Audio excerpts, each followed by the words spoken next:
पंतप्रधान नरेंद्र मोदी यांनी अर्थव्यवस्था 12 नंबरवरून 5 वर आणली असं वक्तव्य गृहमंत्री अमित शहा यांनी केलंय। मोदी भारताला अर्थव्यवस्थेत तिसऱ्या क्रमांकावर नेतील असं देखील देवेंद्र फडणवीसांनी म्हटलंय। मोदींनी 100 देशांना कोरोना लस दिली, 10 वर्षात रोजगाराच्या संधी उपलब्ध झाल्या, पुणे रेल्वे स्टेशनचं रूप पालटलं असं देखील फडणवीसांनी म्हटलंय। सीमेवर आता कोणीच हल्ला करू शकत नाही असं देखील देवेंद्र फडणवीस यांनी म्हटलंय।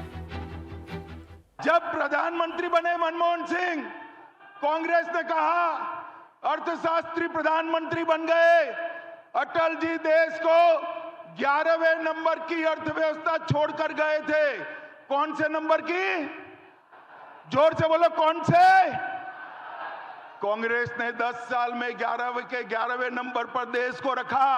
मोदी जी ने 10 साल में 11 नंबर से 5 नंबर पर लाने का काम नरेंद्र मोदी जी ने किया। 2030 में दुनिया की तीसरे नंबर की अर्थव्यवस्था बनना है।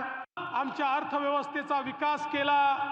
आज आपण पाहू शकतो ज्या प्रकारे काळ्या पैशावर मोदीजींनी प्रहार केला, ज्या धन्ना सेठांनी आपल्या तिजोरीमध्ये काळा पैसा जमा करून ठेवला होता, सगळा पैसा बाहेर काढून गरिबाच्या कल्याणाकरता लावण्याचं काम या देशामध्ये कोणी केलं असेल तर ते मोदीजींनी या ठिकाणी केलं।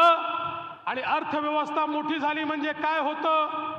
अर्थव्यवस्था मोठी झाली की संधी मिळते, नोकऱ्या तयार होतात, उद्योग वाढतात, प्रत्येकाच्या हाताला काम मिळतं। युवकांची स्वप्न पूर्ण करण्याकरता अर्थव्यवस्था पंख तयार करते।